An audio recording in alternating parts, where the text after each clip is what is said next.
une histoire. Elle s'est passée à Hebron en Nissan 68. Tashkar. C'est le premier Seder Pesach, le fameux Seder Pesach à l'hôtel Parc, au Parc Hôtel à Hebron, avec le futur Boucher Mounim, avec Rav Druckmann, Rav Aviner, et puis il y avait aussi parmi les invités un auteur illustre israélien,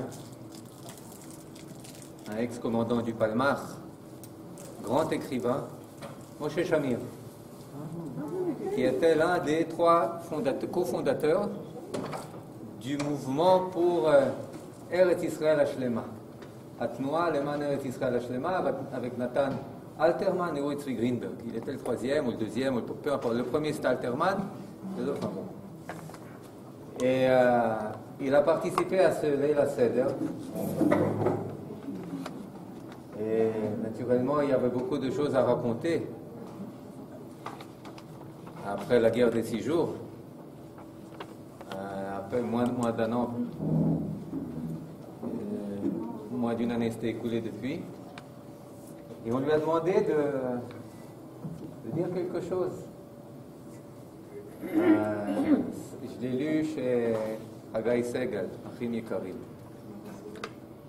Et alors il parle et il commence à citer le fameux Dayenu. Le fameux Dayenu, alors je pense que quelques-uns d'entre vous connaissent cette histoire, mais enfin, on connaît tous les commentaires. On connaît beaucoup, pas tout, on connaît beaucoup de commentaires sur les Dayenu. Comment est-ce qu'on peut se permettre de dire Dayenu si tu n'avais fait sortir d'Égypte mais pas donné la manne Dayenu, et s'il avait donné la manne mais pas donné la Torah Dayenu, et s'il avait donné la Torah et pas, etc., tous les 15 Dayenu. Et puis il y a beaucoup de commentaires, c'est-à-dire que chaque étape comprend toutes les étapes suivantes, il faut savoir dire merci, il faut savoir, comme si c'était pas bon. Hein? Et le commentaire de Moshe Shamir, il était un peu différent. Il a dit qu'à chaque étape, le peuple est là et dit Dayenu. Dayenu.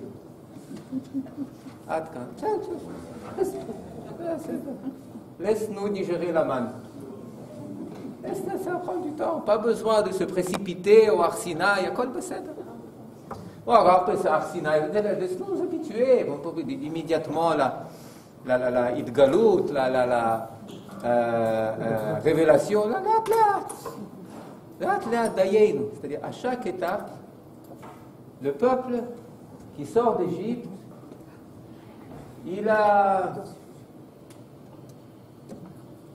est un peu fatigué à chaque marche, chaque nouvelle marche qu'il traverse, qu'il engendre. Et c'est un commentaire original.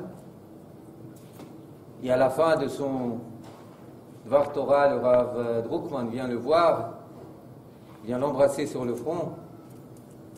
Yachar Koach, vechou. Mais lorsqu'on regarde véritablement notre histoire, qu'elle soit biblique d'antan ou qu'elle soit biblique d'aujourd'hui, eh bien le commentaire du Dayenu à la Moshe Shamir, eh bien on a, je crois, beaucoup à en apprendre. Parce que quelque part c'est ça. Quelque part, à chaque étape de la délivrance, à chaque étape qu'on traverse, qu'on franchit, Dayenu. Et c'est pour ça que j'ai choisi d'appeler notre rencontre la peur de l'altitude, la peur des auteurs. De l'altitude. Pachad Gvaim. Pachad Gvaim. C'est très facile de s'habituer au mal. Surtout avec notre expérience. Très facile de s'habituer aux souffrances. C'est beaucoup plus difficile de prendre la mesure et de s'habituer au bien et au succès et à l'élévation. D'autant plus que lorsqu'on parle des temps messianiques, eh bien, pour dire en termes topographiques, les temps messianiques, ce sont des temps de Aliyah. Et qu'est-ce que c'est l'époque messianique? L'époque messianique, c'est la Aliyah. C'est une prise d'altitude, à tous les niveaux. C'est un peuple qui s'élève. C'est un peuple qui, de la manière la plus simple, fait son Aliyah. Les Juifs montent en Eretz Israël. C'est un peuple qui fait une Aliyah au niveau de la responsabilité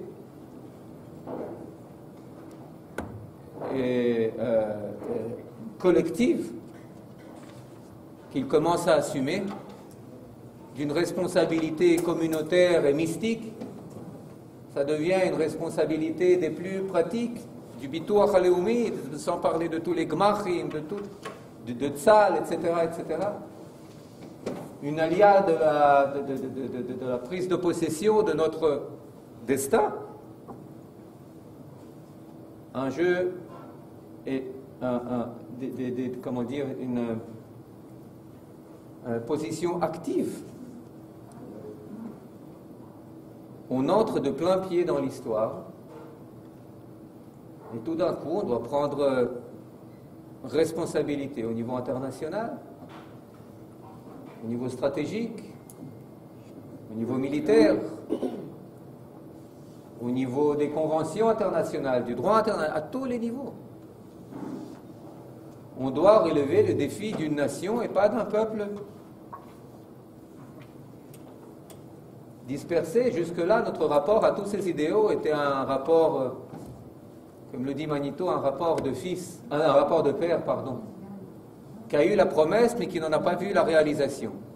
Alors son défi, c'est de croire que la promesse va se réaliser, de vivre par la promesse, de vivre dans l'attente de la promesse, dans la foi de la prophétie.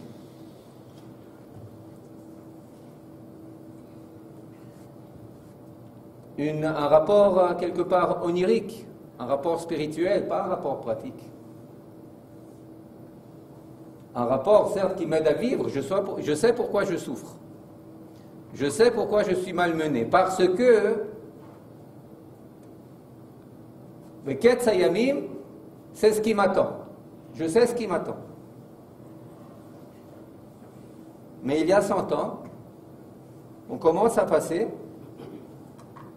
un rapport de fils, de celui avec lequel ces réalisations, ces prophéties, eh bien, elles se réalisent.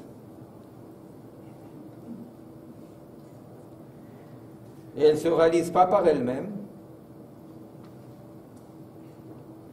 elles se réalisent avec notre participation. On passe à l'époque de l'initiative. Jusque-là, on subissait notre destin. Jusque-là, on devait tenir bon, on devait serrer les dents, on devait pas perdre foi. Mais à part ça, on était tenu à un judaïsme des 4 coudées.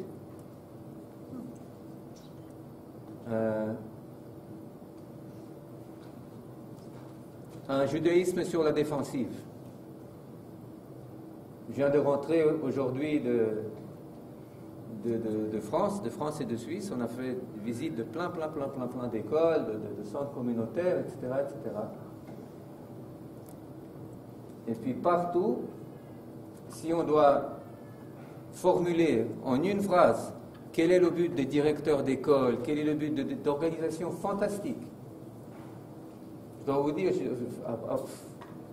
j'ai l'impression d'avoir finalement découvert les Lamed Vav Tzadikim qui soutiennent le judaïsme français.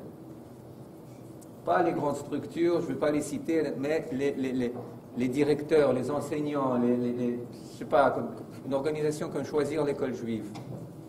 Choisir l'école juive de Eladi Marciano et de 2 autres femmes fantastiques. En quelques années, elle a fait passer 3000 enfants juifs de l'école catholique et laïque à l'école juive. 3000 neshamot sauvés. Maman, 3 000, et maintenant c'est même plus. C'est même plus, pardon? De toute la France, essentiellement, naturellement, Paris et la région, un peu Lyon, un peu Marseille, un peu Alsace-Lorraine, Strasbourg. Fantastique. Mais en gros, si on doit résumer le slogan de toutes ces organisations, comment faire pour ne pas perdre des Juifs? Comment faire? Sur la défensive, les Juifs, Assimilation nous a donné des chiffres, pas les officiels, etc., des chiffres fous. Mariage mixte, etc., combien de Juifs dans toutes les écoles catholiques, etc., etc. D'ailleurs, pas seulement en France, en Suisse, la même chose. On aurait pu croire la Suisse, non, la même chose, Genève, Lausanne. Et le credo, comment sauver encore quelques Juifs? Les Juifs, ils partent, sont des vandales. Alors, comment on ramenait quelques-uns, on rattrapait quelques-uns? Où tu vas? Viens, je te donne une bourse, reste chez moi. Non, viens. Je te donne un bus, un car qui va te ramasser, qui va t'amener à l'école. Non, etc., etc. Et c'est véritablement un héroïsme invraisemblable, parce que c'est des personnes qui travaillent sans aucune aide de l'extérieur. Tous les fonds qui les soutiennent, généralement, sont des fonds de l'extérieur, etc., etc. Enfin bon, quelque chose, des directeurs d'école, des directeurs de groupes scolaires, quelque chose de fantastique.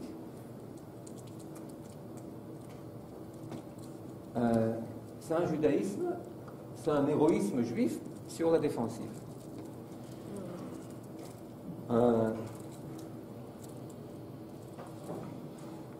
Comment les garder dans un cercle juif, dans une école juive, dans une colonie juive, dans un mouvement juif, dans des sorties juives, dans un après-midi, dans des cours de rattrapage, dans des trucs, avec des juifs.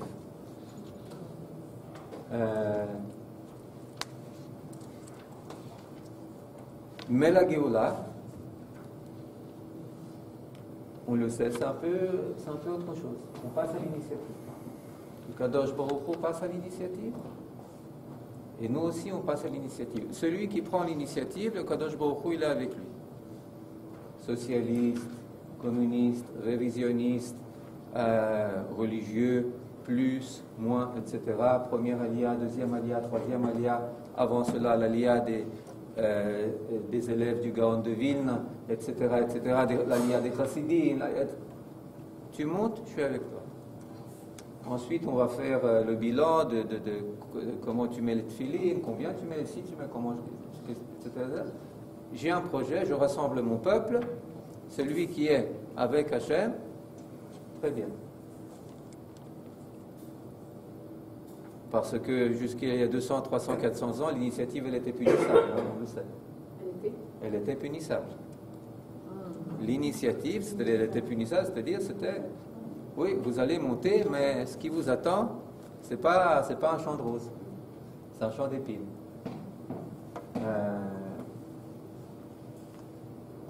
L'initiative était plus significative d'un lien intrinsèque d'amour et de foi qui relie le peuple juif à la terre d'Israël.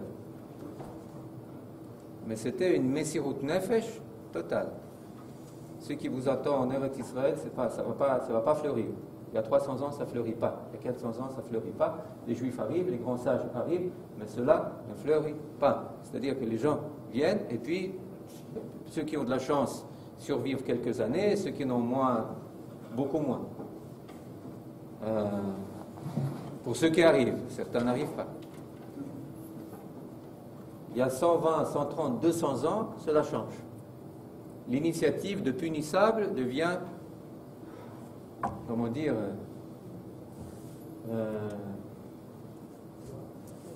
gmoul, devient rétribuable, devient récompensé.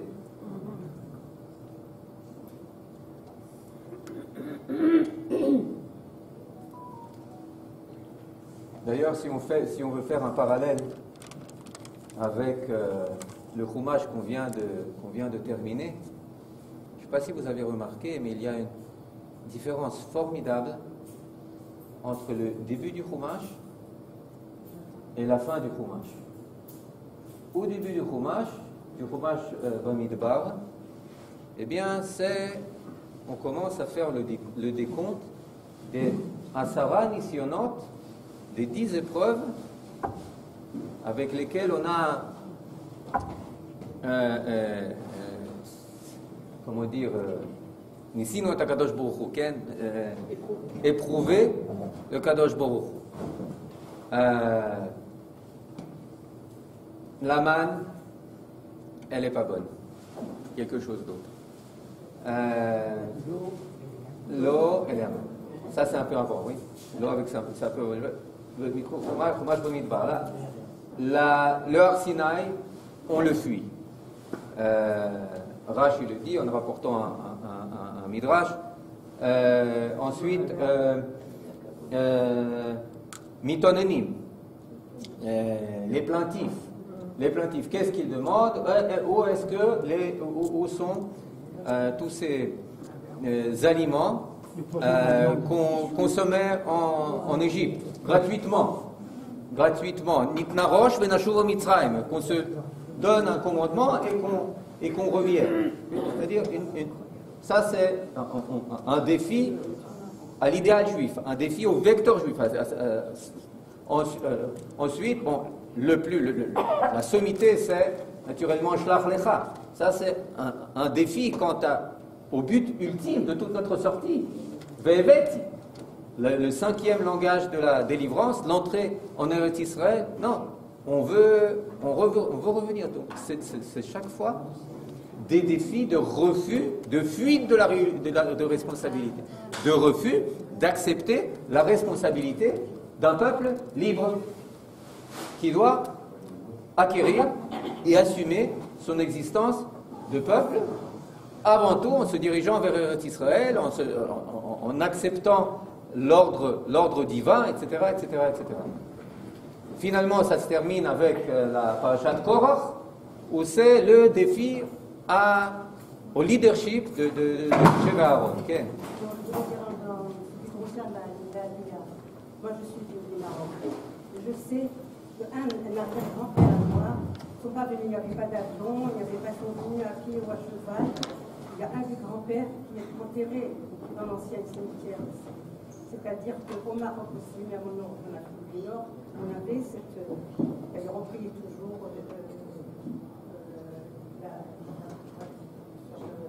cette soif, cette aspiration, c'est ça bête. On a toujours été comme ça. C'est pas seulement. Parce qu'on parle beaucoup d'Europe, tout ça, comment ils ont fait. Et chez nous aussi, c'est pareil. Je ne sais pas si c'était pareil, c'était peut-être même plus. C'était peut-être même plus. Un arrière-grand-père qui est enterré parce qu'ils sont venus à pied. Oui. À pied. Ouais. Oui. Oui. Invraisemblable, total.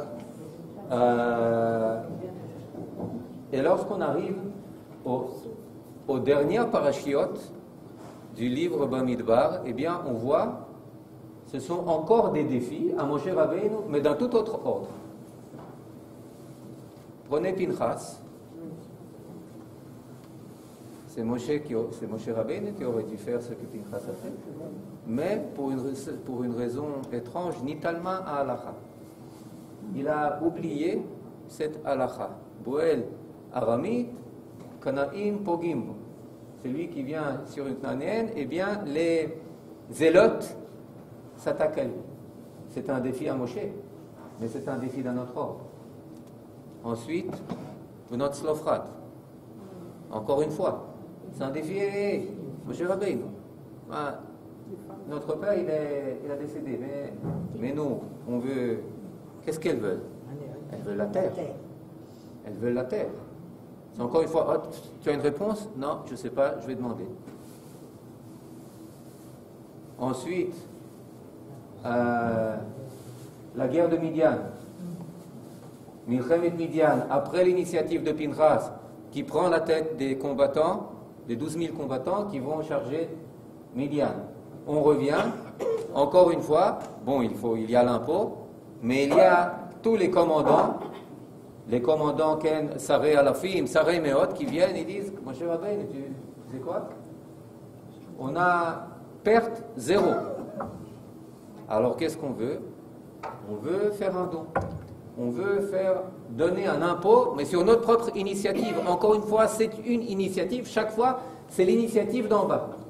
Chaque fois, on voit c'est Itorerut Deltat. Même lorsqu'on voit Gad et Reuven, Vechetishav et Menaché, il n'y en a pas de règle. D'ailleurs, ils ont pris l'initiative de conquérir tout ce qu'il y a de Ever à Yarden. Et Moshe Rabbeinu nous prend peur, mais vous faites comme vos ancêtres qui n'ont pas voulu entrer en Eretz Israël. Et Gad et Reuven, non, c'est quoi, tu te trompes. Non, on va entrer en Eretz Israël, mais en plus de Eretz Israël, on veut conquérir le Eretz Yarden, le Ever à Yarden. C'est-à-dire, on voit que tout d'un coup, la dynamique change. La fin du livre Bamidbar, on a affaire à la génération de ceux qui vont entrer en Eretz Israël, ils pètent d'initiative. À tel point que très longtemps, mon cher abbé nous pense, c'est comme les autres? Non, c'est pas comme les autres. Ils veulent aussi de l'eau? Non, c'est pas comme les autres. Tu veux pas leur donner de l'eau? C'est ton problème. C'est pas leur problème. Parce que leur demande est légitime. Elle part d'une autre source. On apprend d'où vient cette demande d'eau. C'est la même chose que avec la première génération, tout d'un coup. Mais c'est une volonté. Écoute, je dois boire pour entrer. Je ne veux pas boire pour ralentir. Je veux boire pour entrer. Donc, on voit qu'on a affaire avec une génération qui jette un défi à Moshe Rabbeinu, mais ce n'est pas un défi d'esclave. Oui, je veux rentrer à l'Égypte, que c'est comme Ezekef à Yacham. Non, je veux entrer en Eretz Israël. Et puis je veux élargir Eretz Israël. Et je veux avoir ma portion en Eretz Israël. Hein? Oh, il a fait. Ça, ce n'est pas une génération de Dayenu. Ça, c'est une génération de Taviyeinu. Amen-nous. C'est quelque chose de tout à fait différent. Absolument.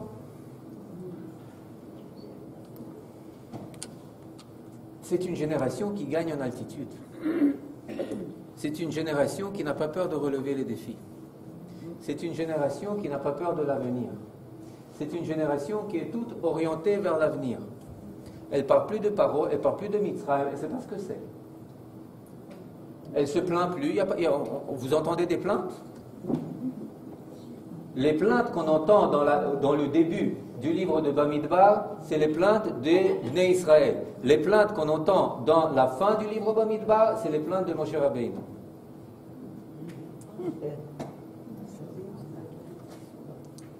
C'est pas vraiment des plaintes, c'est faux, c'est des avertissements. C'est des avertissements, vous comprenez? C'est-à-dire, même pour Moshe Rabbeinu, c'est un autre défi. C'est pas une génération qui doit tirer à bout de souffle et à bout de bras. Nous venez, quoi. Yalla, nous sommes à 11 jours de Eretz Israël. Pourquoi vous traînez? Là, c'est une génération qu'il doit retenir. Qu'il doit retenir.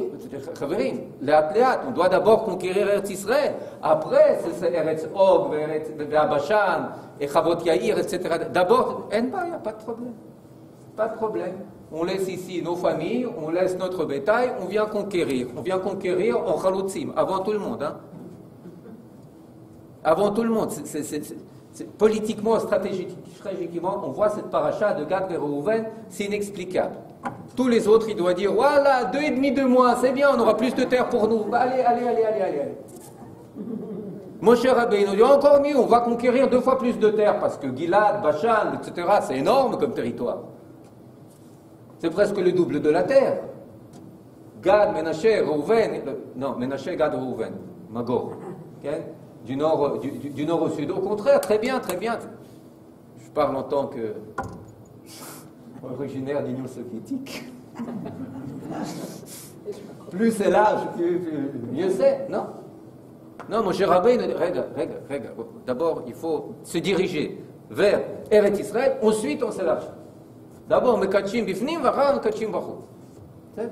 Mais c'est une génération d'initiative. C'est une génération qui vit l'avenir. C'est une génération qui veut assumer son avenir. qui veut arriver. Nous mataille, quoi. Yalla, bon avant. Quand est-ce qu'on passe le Jourdain? Le Jourdain, il y en a quelqu'un, Aaron nous quitte, le Melech Arad nous attaque, pas de problème, on va lui régler son compte. Shumbaya, aucune peur. On dit que c'est un Amalekite, etc. Avant, les Amalekites, ça fait peur. Maintenant, avec quoi on le mange?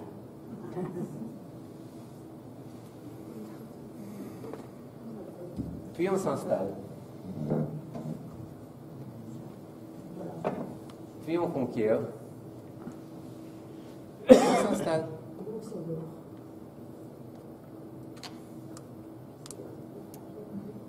Et c'est l'abondance. Et c'est l'état-providence, c'est comme ça qu'on l'appelle. Medina Trevacha. L'état-providence. Mais non, ça sonne bien. Non, l'état-providence. Véritablement, l'état-providence. Mais pas l'état-providence surnaturel, l'état-providence naturel avec notre aide, avec notre initiative.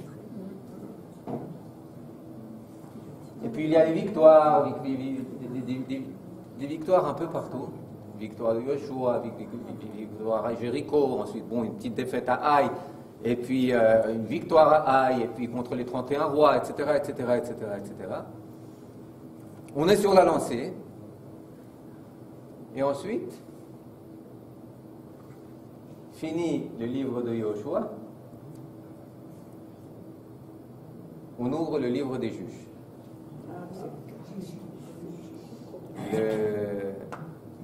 Et là, ça se complique un peu. Ça se complique un peu, et là, je voudrais, avec permission, faire un saut de 3000 ans et arriver à notre époque. Première, deuxième, troisième, quatrième, cinquième aliyah, ça pousse, peur de rien, des guerres, des praot, rien, rien ne fait peur. On continue. Vous n'avez aucune chance, on nous dit 47, 48, peu importe. C'est vous qui nous voulez dire combien de chances on a, mais vous venez juste de survivre la Shoah, etc. Pas de problème. On continue, etc. Et puis on gagne. On gagne une guerre, on gagne une deuxième guerre, on gagne une troisième guerre, victoire tonitruante. Et tout d'un coup,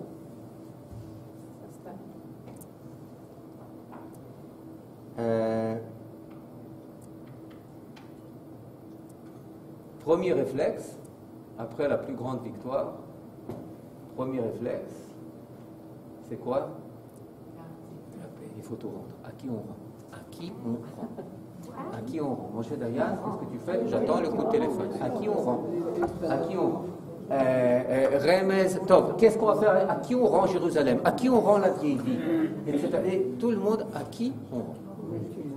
Et tout d'un coup, la peur de l'altitude, ça devient le syndrome qui s'empare de beaucoup, à tel point qu'après la plus grande victoire, quelle était la plus grande victoire? Non.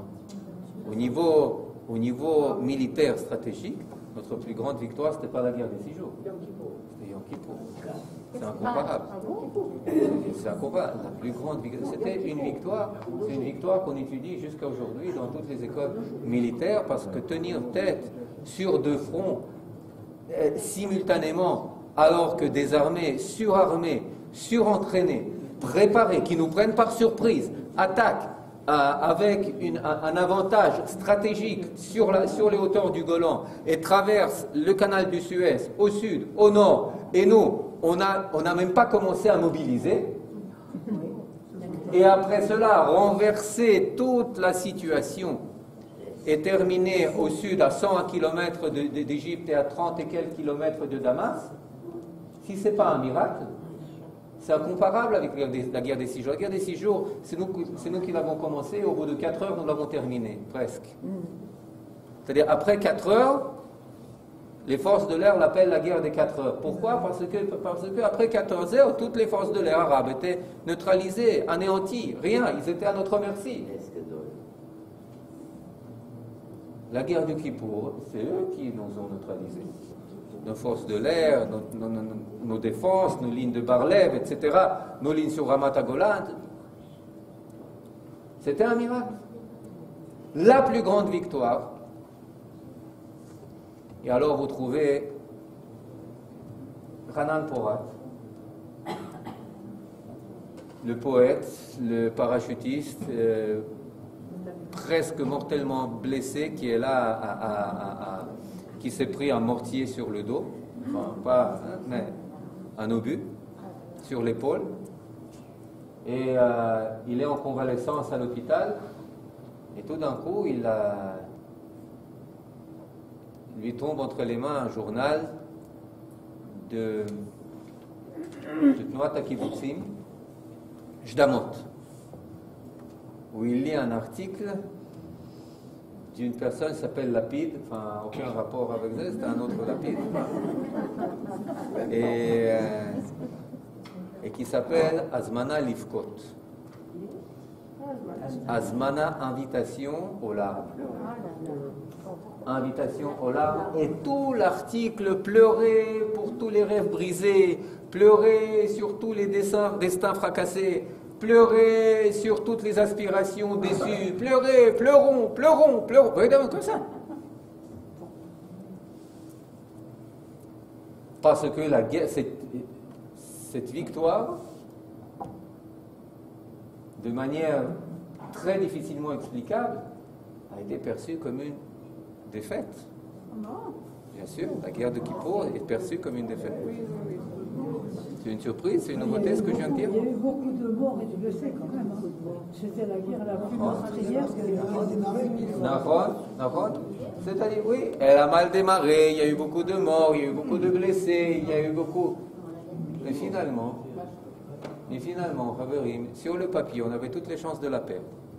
Et c'est pas pour rien que chaque nouvelle révélation sur les archives militaires, etc., sur les estimations de tel ou tel corps de renseignement, etc., on était à 2 doigts du Khurban Shlishi, de la destruction du 3e temple. C'est en ces termes qu'on parlait dans le QG de cette guerre. Donc jusque-là, on était sur la montée et tout d'un coup, la peur de l'altitude commence à s'emparer tout d'abord des écrivains, de la nouvelle génération, des gens de l'estrade,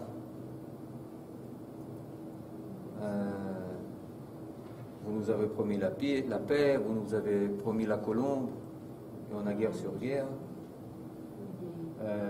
Au niveau, et puis au niveau académique, au niveau politique,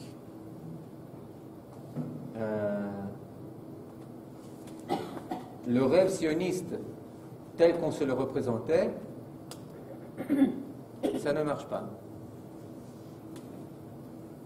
Une des aspirations du sionisme tel qu'il est perçu par certaines tendances et certaines mouvances n'a pas été acquise. Laquelle? Celle de la normalisation.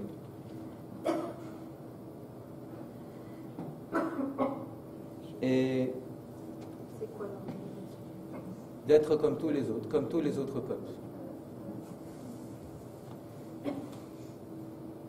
Et alors, déjà à fin 80, début 90, on commence à parler, sous une autre forme, d'un seul thème. La paix. La paix. C'est pas encore Oslo, c'est Madrid. Mais avant Madrid, il y a l'accord de Londres entre Pérez, etc. Et puis il y a plusieurs autres tentatives moins connues, moins célèbres, mais le grand but, ça devient la paix. Qu'est-ce que c'est la paix? Ça sonne bien. Ça sonne bien, mais on pourrait aussi bien la formuler comme la sécession de territoire, la fin de l'envol, jusqu'aux années 30, 40, 50, 60, on comptait nos acquis en Olim Khadashim qui venaient, en communautés qui faisaient leur aliyah, Maroc, Yémen, Irak, Kurdistan, Syrie, Égypte, etc., Roumanie, Bulgarie, on ramène. Rachat de terre, nouvelle ville, nouveau kibbutzim, nouveau moshavim, le désert qui est conquis, etc. On avançait démographiquement, géographiquement, on avançait au niveau international. Chaque fois, jusqu'en 67, on parlait en termes de Géoula. Géoula, jusqu'en 68. Le dernier discours prononcé le jour du recueillement sur les soldats tombés au combat, lorsque les premiers ministres, commandants en chef, etc., devaient répondre à la question au nom de quoi, leur réponse était Géoulat Israël. Géoulat Ha'am, Géoulat Ha'aretz, Géoulat.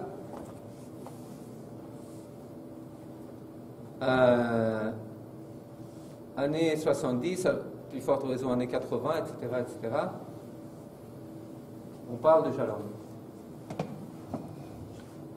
Et en 90, 93, lorsqu'arrive, 92 à vrai dire, ça commençait bien avant, lorsqu'arrive Oslo, eh bien c'est le premier grand effort à la normalisation, reconnaissance, fusion avec le Moyen-Orient tel qu'il est, arabe, etc., avec en filigrane ce que disent les architectes de ce mouvement. Pardon? Edéliste. Nouveau Moyen-Orient. Oui, New Middle East, ouais. Ceux qui disent Ron Puntact, Ron Puntact, l'un des deux architectes, ça, il dit, vous savez quel est le but?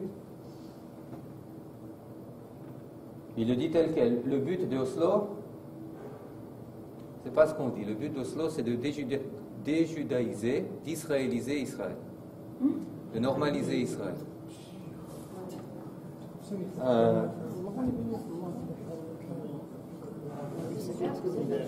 Maintenant, Oslo, on sait comment ça s'est terminé. Ça a pris 25 ans. Plus ou moins 25 ans. Vous connaissez tous le détail mieux que moi. Et puis arrive un autre effort. Après la débâcle d'Oslo, eh bien arrive un autre effort, et on est en plein dedans. C'est de transformer Israël en État de tous ses citoyens. C'est la première fois. Bon, là je vais être pessimiste. Hein. Je vais être pessimiste, mais 3 minutes 40 secondes. Chronométré. C'est le premier gouvernement où il n'est fait aucune mention du caractère juif d'Israël. Mais ça, c'est encore. C'est le premier gouvernement qui est de facto un gouvernement de minorité juive. Parce que Bennett, il n'a pas 6 mandats, il a tout au plus 2 mandats, 2 ou 3 mandats. C'est-à-dire, s'il n'y avait pas eu de vol de voix, eh bien, il aurait eu, si tout le monde sachait ce qu'il ferait, eh bien, il aurait eu 2 ou 3 mandats. C'est-à-dire qu'on est, là, je ne suis pas seulement critique de lui, parce que bon, c'est des règles du jeu, en général, dans tout le système qui tout d'un coup se sont modifiés, et pas forcément pour le bien. Et donc c'est la première fois de l'histoire de l'État juif, un gouvernement de minorité juive. Même le gouvernement Rabin, il a commencé avec l'aide de Chasse, et ensuite il y avait 3 membres de Tzormet qui ont fait défection, etc. Il était certes soutenu par des députés arabes de l'extérieur, mais là, ce gouvernement qui est soutenu par des députés arabes de l'intérieur, et ni plus ni moins du mouvement islamique, etc., etc. Et donc c'est une chose qui est assez difficile, et plus que cela, c'est une chose où celui qui est le plus lésé, ce n'est pas tel ou tel parti, mais c'est le peuple d'Israël en tant que tel. Il a dit 4 fois de suite sa volonté de manière très claire: je suis partagé, chetzi chetzi, vous pouvez réessayer une 5e, une 6e, une 7e fois. Ma volonté, je la dis de manière très claire, il faut vous unir. Sinon, il faut vous unir, il faut faire, naturellement, on peut essayer, il faut s'unir, il faut manipuler par-ci, on peut manipuler par-là, mais c'est faire fi de la volonté du peuple en général, et donc on pourrait dire, voilà, c'est une tentative illustre d'assimilation. Je ne veux pas plonger plus dans le politique parce que ce n'est pas intéressant, mais c'est presque une tentative d'assimilation collective, de transformation d'Israël en État de tous ses citoyens. C'était quelque chose, si on en parlait il y a 10 ans, c'était bon, c'était l'opinion d'une minorité. Si on parlait il y a 10 ans des différentes parades qu'il y a à Tel Aviv et ailleurs, c'est quelque chose, c'est tout à fait minoritaire. Aujourd'hui, ça devient une religion à part entière qui défie jusqu'aux bases les plus fondamentales de ce qu'est un État juif. Pas seulement au niveau du Shabbat, au niveau de ça, mais au niveau de la base la plus fondamentale, qui est quoi? Qui est la famille. CF défie Antiochus Epiphanes, à l'époque des hellénistes, ils se sont pris avant tout à la famille. Ils se sont pris au niveau du culte, au culte du temple, au service du temple, naturellement interdit Shabbat, Rosh Chodesh, circoncision, etc., etc. Mais de manière plus profonde, ils se sont pris à la Taharat HaMishpacha Yehudi, à la pureté de la famille juive. Et lorsqu'on regarde aujourd'hui, eh bien, c'est une image. Si d'un côté on se prend au Shabbat, on s'en prend à des bases nationales de l'être juif, en essayant de ramener le judaïsme aux 4 coudées, et d'un autre côté, on s'en prend à ces 4 coudées, en s'en prenant à la mishpacha, aux bases de la mishpacha, c'est-à-dire on change les référents de base de toute société qui a soif de vie. Bon, alors on peut désespérer, hein. C'est fini les 3 minutes 40 secondes. C'est fini. Bon, il y a de quoi désespérer. Effectivement, on regarde comme ça. Waouh. En fait, c'est ça le tremblement de terre. Le tremblement de terre, c'est ça. Oui. C'est pas ici. Oui, absolument. Mais là, et là, effectivement, lorsque vous écoutez les commentateurs qui prennent la mesure empirique, objective de ce qui se passe, et qui sont des gens qui viennent d'une position sioniste, âme israélite, Eretz israélite, d'identité juive,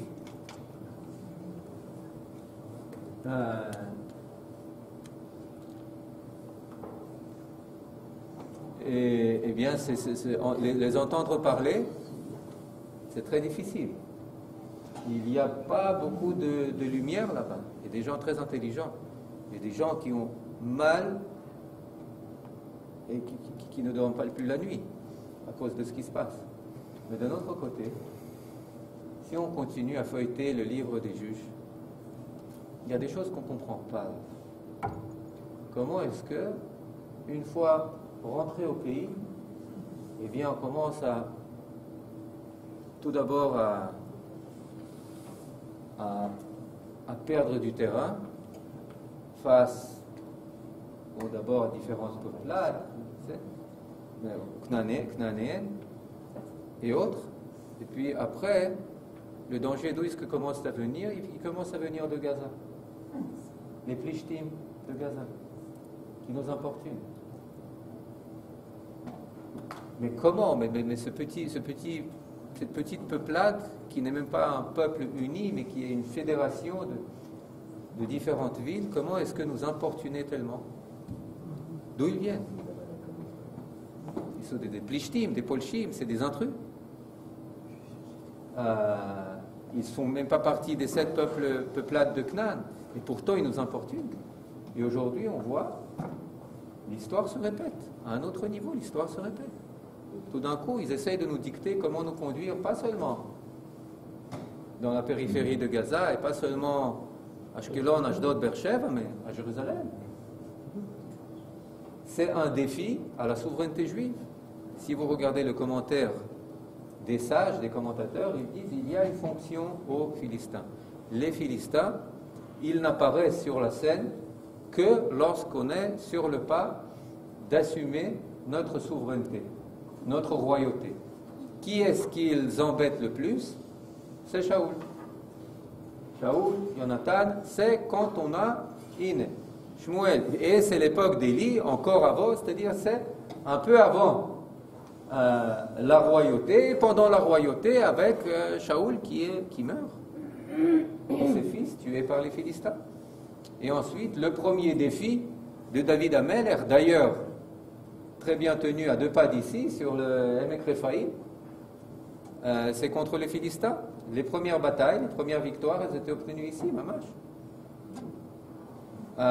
Contre les Philistins. Il y a une autre chose qu'on n'arrive pas à comprendre. Encore moins à comprendre lorsqu'on feuillette, lorsqu'on lit le livre des juges. La Avodah Zarah. Mais vous êtes fous, mais vous avez été délivré par Kadosh Baruch Hu. Mais qui vous cultivez, qui vous servez? Des Baalim, des Kmosh, mais quoi? Ben oui. Ben, ce qui se passe aujourd'hui en Israël, si on le lit dans une lecture, à travers une grille biblique, tanachique, eh bien ça devient beaucoup plus facile à comprendre. Ça devient beaucoup plus facile à comprendre. Il y a de nouvelles religions qui s'imposent, ou qui essayent de s'imposer. Des nouvelles valeurs qui touchent, pas quelque chose d'extérieur, mais qui touchent au fond, essayer de les contredire. Il faut être très courageux pour les contredire aujourd'hui. Et tout ça au nom de valeurs auxquelles on adhère, mais qui sont mobilisées pour nous faire adopter des valeurs qui sont complètement destructrices. Au nom de la tolérance, au nom du pluralisme, au nom de la liberté, au nom de la réalisation de soi. C'est très intéressant, c'est-à-dire tous ces termes qui sont constructifs sont employés pour détruire, pour légitimer la destruction.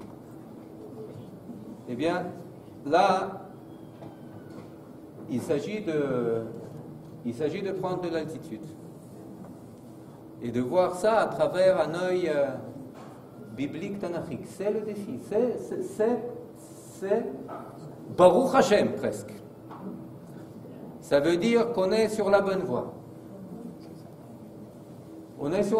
C'est ce qui nous attend. Vous savez, il y a dans la Haggadah, notre Haggadah est un hybride. L'Haggadah qu'on lit est un hybride. C'est une Haggadah, parce que d'abord, il y avait à l'origine, il y avait à la Haggadah de Rav, il y avait la Haggadah de Shmuel. L'un disait que, tout le monde disait qu'on part du principe, Matril Begnut Umsayam Beshever. On commence par le négatif, et puis, regarde, esclavage, c'est seulement une des chitotes. Et puis, on passe au Shevach, aux louanges. Et alors, il y a Vikouach entre Rav et Shmuel, regarde, mais Mazé Gnut. Qu'est-ce que c'est le Gnut? Qu'est-ce que c'est le négatif? Et alors, il y en a un qui dit Gnut Avadim Ainu, Et l'autre qui dit non, le gnout, c'est Avadim Aïnou, on était esclaves. Et l'autre dit non, non, non, non. Le gnout, c'est Ovdei Avodah Zara Yu Avoteinu. C'est nos pères étaient des idolâtres. Et il y a machloket. Il y a machloket entre eux. Maintenant, la Haggadah, elle va d'après quel shita? Pardon? Les deux. Les deux. Elle commence par laquelle? Avadim Aïnou. Et ensuite, Ovdei Avodah Zara Yu Avoteinu. Mais au début, mais ça a pris du temps pour formuler toute cette Haggadah. Au début, ce qui est intéressant, c'est qu'à Bavel, c'est quand on est Israël, la Haggadah qu'on avait, vous savez comment elle commençait? Ovdei Avodah Zara Yu Avoteinu. Très intéressant. L'autre Haggadah à Bavel, il y avait les deux. Mais elle commençait par Avadim Aïnou. Avadim Aïnou, les parents de Mitzrayim, et on est Israël. Et c'est ensuite que les deux Haggadot ont été synthétisés. Mais au début, en Eretz Israël, c'était Ovdei Avodah Zara Yu Avoteinu. Lama. Lama. Ovdei Avodah Zara, nos ancêtres, nos pères étaient des idolâtres. Lama. Pourquoi est-ce que dans la Haggadah, à l'El HaSeder de Pesach, de Beth Amikdash, après avoir sacrifié le Pesach, quand on se retrouvait sur les toits à manger le Pesach, eh bien, on parlait, le Higadet Alebincha, qu'on disait, c'est Ovdei Avodah Zara Yu Avoteinu. Lama. Pourquoi mettre l'accent sur ça? Alors, première raison était, ben, c'est clair, tu n'es plus esclave, tu en es à Israël, alors de quoi tu vas parler? Je vais vous dire, il y a beaucoup de choses dont on peut parler. Hein. Tu peux même parler à Avadim Aïnou, tu peux encore parler de ça. Tu dois, parce que chacun doit ressentir comme s'il était sorti d'Égypte. Aslam, non, pourquoi? Parce que le défi de Eretz Israël, c'est l'Avodah Zara. Le défi au peuple juif, quand il est en Eretz Israël, c'est l'Avodah Zara. Pourquoi? Parce que c'est l'abondance. Pourquoi? Parce que tout va bien. Pourquoi? Parce qu'on est maître, parce qu'on est... Voilà. J'ai un gouvernement, ils ont un gouvernement. J'ai une armée, ils ont une armée. J'ai un temple, ils ont un temple. Voilà, nafnu koulam. Alors, Kadima, on va être comme koulam. Et là, c'est un autre dayeinu. C'est un autre dayeinu. Je perds vous savez, il y a une histoire de je crois que j'ai déjà cité une fois, mais je l'aime beaucoup, de Amir Gutfreund. C'est un auteur israélien. Zichrono Livracha. Il est mort très jeune. Et il est, je crois qu'il était aussi pilote de l'air.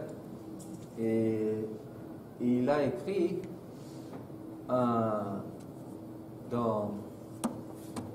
je me rappelle l'histoire, je ne me rappelle plus dans quel roman ça a apparu, mais en fait l'histoire elle va comme ça. Et il s'agit d'un petit enfant qui raconte l'histoire qu'il avait un oncle qu'il aimait beaucoup et qui lui a donné en cadeau une boussole. Il lui a donné une boussole. Il lui a dit, tu sais comment ça marche, fiston? La boussole? Dis-moi, si tu te mets ici, où est-ce qu'elle montre? Quelle direction elle montre? Ben, elle montre le nord. Et puis si tu étais en France, elle montre le nord. Et puis au Maroc, le nord. Et aux Indes, le nord. Dis-moi, ici si tu te trouves, imagine-toi que tu te trouvais sur le pôle Nord. Qu'est-ce qu'elle montrerait l'aiguille? Qu'est-ce que la boussole elle montrerait?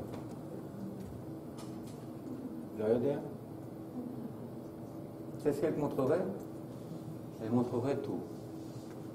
Ici c'est le nord, et ici c'est le nord, et ici c'est le nord, et ici c'est le nord.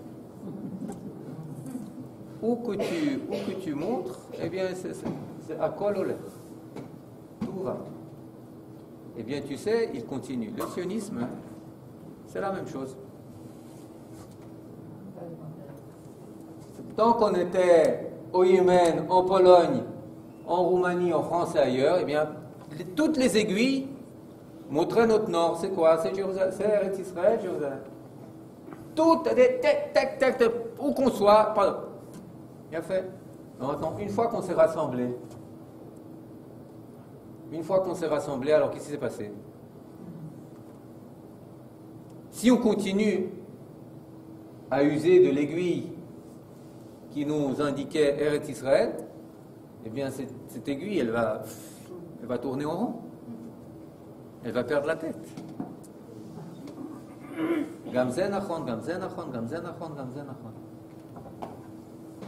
On vit dans le Dayenu. On vit dans le déjà arrivé. On vit, comment on dit ça? On vit le Sofader. Sofader, qu'est-ce que ça veut dire? Sofader, fin de route. On sait ce que ça veut dire en Israël. Ouais, en hébreu. Zé Sofader, ça veut dire génial. Mais en vérité, Sofader, rien de génial, c'est Sofader. C'est l'impasse, c'est le cul-de-sac, c'est fini, c'est terminer la route. Il y a une ville, je ne sais pas si vous avez remarqué, où il n'y a pas d'impasse. J'ai essayé. Partout, dans toutes les villes, il y a des impasses. Impasse un tel, impasse un tel, impasse un tel. C'est intéressant, on était à Marseille, et on était à l'école Yavne à Marseille, et puis juste à côté de l'école, il y a l'impasse de l'abbaye. C'est l'abbaye, c'est vraiment une impasse. Quelque chose comme ça, enfin bon, l'impasse des sœurs, mais bon, sans issue. Et puis, à Jérusalem, je ne sais pas si vous avez remarqué, il n'y a pas d'impasse. Juste à Sriel Bouzaglo. Juste à Sriel. Non, mais même à Bouzaglo. Et oui, tu arrives où? Tu arrives ici. Tu arrives ici, non, et ensuite, à pied, tu continues, Slicha. Il y a deux. Comment tu continues sur Yatraroutsi? Ah, tu dois. Mais tu sors, il y a sortie. Tu ne peux pas aller en voiture, tu peux aller en avion, mais tu peux aller à pied. Je parle des impasses où tu peux pas aller à pied. Il n'y en a pratiquement pas à Jérusalem, c'est pas pour rien, c'est une ville sans impasse. Remarquez, en fait, vous pouvez vérifier. À Jérusalem, il n'y a pas d'impasse. Et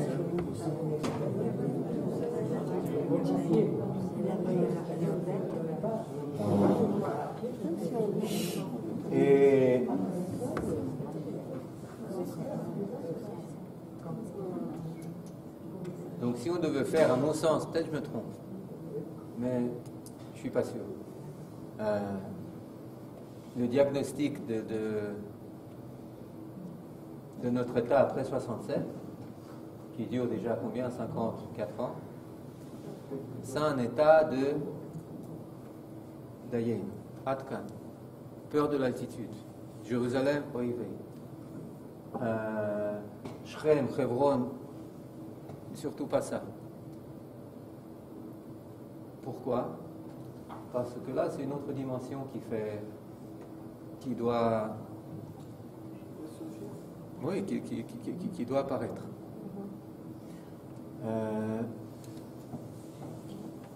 C'est une dimension dont on a une peur invraisemblable. Surtout ne pas transformer le conflit en conflit religieux.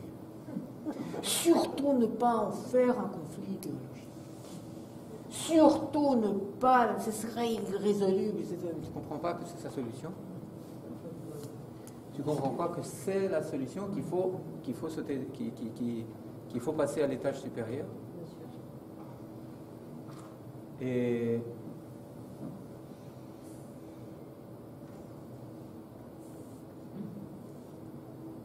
on a toutes les... Je ne sais pas comment on va sortir de l'imbroglio où on est aujourd'hui au niveau politique. J'ai absolument aucune idée. Non, je m'en fous pas, c'est important. Mais à vrai dire, Enli Shemetz Shel Moussag. Et ceux qui disent qu'ils savent comment ils vont s'en sortir, eh bien c'est très pessimiste. Il faut ci, il faut ça, il y a beaucoup d'accusations mutuelles, il y a beaucoup de... Moi j'en sais, mais je sais une chose. On va s'en sortir. C'est pas seulement qu'on va s'en sortir, mais je sais une chose, c'est comme, je sais pas, il y a des médecins ici, Baruch Hashem. Alors, vous allez m'aider. Quand arrive un malade et sa tension vasculaire à la panime, c'est résultat des analyses de sang, mieux vaut ne pas, c'est véritablement un film d'horreur. C'est respiration, bécoche, etc. Les reins, c'est débouché complètement, etc., etc. Bon, il est là à fonctionner avec des médicaments, avec... Et puis, dites-moi, docteur, moi, je suis arrivé jusqu'à vous quand même, mais qu'est-ce que je dois faire? Alors, le docteur, je ne sais pas, qu'est-ce que vous faites? À pas proposer une chaise roulante?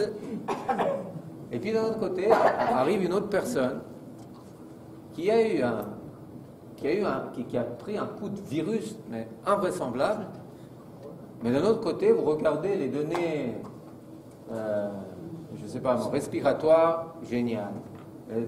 Le sang, tout va bien. Système cérébral, top. Colonne vertébrale, etc. Bon, il y a les bras que je ne sais pas, qui se donnent des coups, alors il faut voir. Mais sinon, toutes les données de base, fantastiques.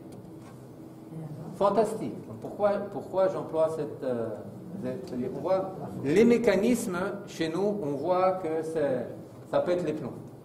Ça flanche, mais parce que vous regardez, je sais pas, juste un exemple. J'ai rencontré là-bas beaucoup de personnes, rencontré ça, ce que font les mouvements de jeunesse. D'ailleurs, pas seulement Ezra Bnei Akiva, mais aussi dans les kibbutzim ailleurs. Première partie de l'été, ils font un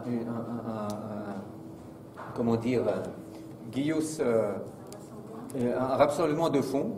C'est-à-dire, ils essaient de recueillir le plus de fonds, des dizaines de milliers de shekels. Et qu'est-ce qu'ils font avec ces dizaines de milliers de shekels? Ils font des colonies pour enfants avec problème. Avec problème, je ne sais pas, ma fille, elle vient, elle m'envoie des photos avec... ouais, ça fait pleurer. Ça fait pleurer avec des filles avec tel syndrome, tel syndrome, tel syndrome, tel syndrome. C'est-à-dire, c'est pas seulement qu'elles passent leur été à éplucher toutes les entrées des grands magasins, etc. Vous pouvez nous financer des pizzas, vous pouvez nous financer un truc d'entrée au cinéma, vous c'est un Luna Park, vous c'est ci, vous c'est ça, etc. Ils ont mobilisé plus de 50 000 shekels pour faire quoi? Pour passer 5 jours ou 6 jours, etc. avec des enfants handicapés. Maintenant, vous racontez ça en France, vous racontez ça en Suisse, les gens ils sont... Il y en a un qui me dit, Eliezer, ici ça n'existe pas. Ici quoi? Ici, c'est-à-dire là-bas, ça n'existe pas. Et ici c'est monnaie courante. Et ici c'est monnaie courante. Non, ils sont même plus riches. Non. Je ne veux pas y entrer là, mais il y a des choses, quelque chose de tout à fait relatif. Mais, c'est-à-dire, on voit qu'ici, il y a à la base quelque chose de très très simple. La structure, elle est le bas blesse. Elle donne flanc. On peut donner flanc? Donner du flanc. Elle donne du flanc, merci. Du flanc. Enfin bon, je ne sais pas. C'est pas seulement. Et effectivement, il y a beaucoup de désordre. Mais au niveau de la jeunesse, au niveau du peuple, le peuple, il attend l'altitude. Vous écoutez les chansons, ce sont des chansons qui vous donnent de l'altitude. La plupart des chansons. De l'altitude, ils vous donnent des ailes. La fameuse, c'est pas seulement la fameuse chanson du Rav Kook, Ben Adam, Ken, aller les mal, aller, etc. Non, il y en a beaucoup. On entend. Alors que vous écoutez, vous entendez parler des chefs de communauté et ailleurs, etc. Pas seulement, que ce soit juif ou goy d'ailleurs. Ailleurs, là-bas, c'est un monde en décadence. On parle du déclin de l'Europe, les livres qui parlent des bandades européennes, eh bien, ils font le tabac au hit parade des livres, etc., etc. Pourquoi? Qui va mieux décrire le diagnostic de l'Europe qui tombe en miettes? Plus de 50% des citoyens de France, etc., voient leur avenir ailleurs, ou voudraient le voir ailleurs, si c'était possible. Et puis en Israël, c'est quelque chose de tout à fait différent. C'est-à-dire qu'il y a balagan.